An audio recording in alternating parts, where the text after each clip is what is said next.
Aquí se lo informé, el Senado aprobó el miércoles una reforma a la Ley de Instituciones de Crédito que permitirá a la Secretaría de Hacienda y en especial a su Unidad de Inteligencia Financiera bloquear y congelar cuentas de personas señaladas por terrorismo o por lavado de dinero sin tener que pedir la intervención de un juez. Vamos a hablar al respecto con Santiago Nieto Castillo, titular de la UIF, la Unidad de Inteligencia Financiera de la Secretaría de Hacienda. Santiago, ¿cómo estás? Muy buen día.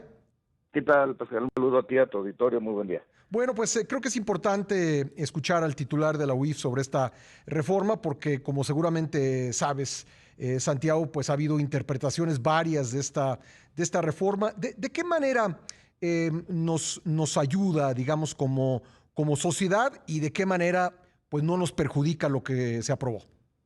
Bueno, yo diría que primero lo que se hizo fue trasladar a nivel legal algo que ya existía en disposiciones de carácter general aprobadas por la Secretaría de Hacienda desde el año 2014. Y esto para pues dar cumplimiento a una interpretación de la Suprema Corte de Justicia de la Nación que ha señalado, lo cual comparto, que el procedimiento, los órganos, procedimientos, sanciones, aunque sea una medida de carácter provisional como el congelamiento de cuentas, pues tienen que estar plasmados en una ley y no en legislación o normatividad infralegal, como era el caso de las disposiciones de carácter general. En realidad, desde 2014 que se instauró este procedimiento para el congelamiento de cuentas, que técnicamente se conoce como la incorporación en una lista de personas bloqueadas, fue a partir del cumplimiento de los estándares internacionales de Gafi, particularmente sus recomendaciones 4 y 38, que obligan a que exista en los países miembros de Gafi, México es miembro de pleno derecho desde el año 2000, a acciones inmediatas para el congelamiento de cuentas cuando existan indicios de que hay operaciones de lavado de dinero, de delincuencia organizada, corrupción o evidentemente los temas de financiamiento del terrorismo que afortunadamente en México no tienen. No ha habido, digamos, un control judicial previo en esta materia nunca en nuestro país, pero sí existe, al ser un acto de autoridad, pues, el control judicial posterior, es decir, los particulares pueden acudir al juicio de amparo o pueden acudir a la garantía de audiencia, personas físicas o morales que consideren que fueron, que no han incurrido en ese tipo de conductas, si acredita la procedencia lícita de los recursos, sea en sede administrativa o sea en sede judicial, inclusive si los juzgadores de amparo les conceden la suspensión, pues evidentemente pueden disponer de sus recursos. Hay algo que es importante.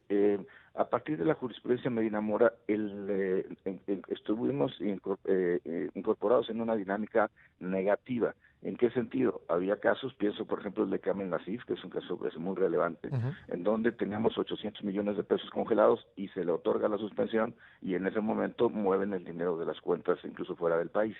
Ese es el tipo de cosas que afectan y sobre todo pues en casos paradigmáticos de corrupción como los que vivimos en el sexenio anterior y por supuesto de temas relacionados con delincuencia organizada. Se trata de cumplir los estándares de Gafi y se trata pues evidentemente de contar con mejores herramientas para poder enfrentar a la delincuencia organizada en este país. Creo que la pregunta que mucha gente ha hecho es si esto lo dejará a un ciudadano común, el que no tiene que ver con crimen organizado, con lavado de dinero, con terrorismo, en la indefensión, Santiago. Bueno, lo que hemos visto es la generación de criterios que permitan mantener la operación por parte de las personas.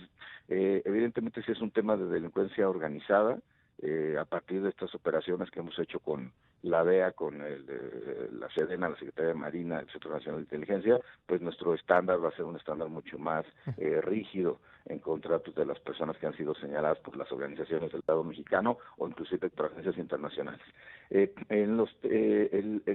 Evidentemente es una facultad que se tiene que ejercer con absoluta responsabilidad y no a la ligera, porque a pesar, insisto, de que no hay, que se trate de una medida provisional, de carácter precautorio para evitar que el dinero siga fluyendo en el sistema financiero y afecte la economía nacional, pues también lo cierto es que pues implica una afectación a las personas, a los particulares. Ahora, el hecho es que para una persona ser incorporada en la lista de personas bloqueadas, se tiene que emitir un acuerdo fundado y motivado, señalando las razones por las cuales se considera que que hay indicios suficientes para poder congelar una cuenta, se tiene que denunciar ante la Fiscalía General de la República, ante las fiscalías locales que tienen el delito de ORPI en los casos que se suelta su competencia, y evidentemente al momento de que provengan las garantías de audiencia o el juicio de amparo, pues se tiene que rendir informes ante la autoridad judicial. En una democracia, por supuesto que el Poder Judicial es el que tiene siempre la última palabra, en razón de que son los que revisan los actos del Ejecutivo, inclusive del Legislativo, en acciones de inconstitucionalidad. Por ello creo que es una buena noticia. Falta que se pronuncie evidentemente la Cámara de Diputados, pero sí. ya es un paso que nos permite adelantar y cumplir con los estándares de Gafi. A mí me preocupa realmente la otra ley que se encuentra todavía pendiente en el Senado.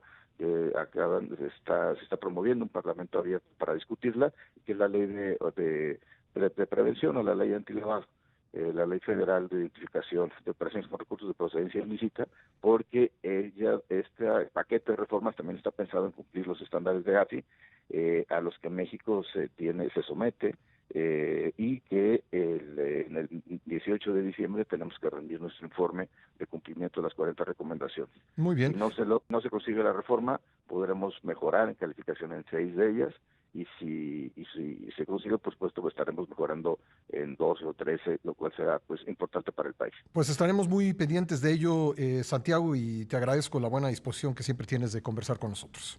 Un abrazo, Pascal, y estamos en comunicación. Gracias. Santiago Nieto Castillo es titular de la Unidad de Inteligencia Financiera de la Secretaría de Hacienda. Son 7:48 en el tiempo del centro de México. Voy a hacer una nueva pausa, es muy breve. Lo invito a que siga a Grupo Imagen en las redes sociales. Imagen Radio está en Twitter como @imagen_MX y el periódico de la Vida Nacional como @Excelsior. Siga esas cuentas, ya verá usted, siempre estará muy bien informado, de manera oportuna, de manera completa, de manera equilibrada y, lo mejor de todo, sin noticias falsas. Vuelvo enseguida, quédese aquí en Imagen, no le cambie. ¿Cómo para qué?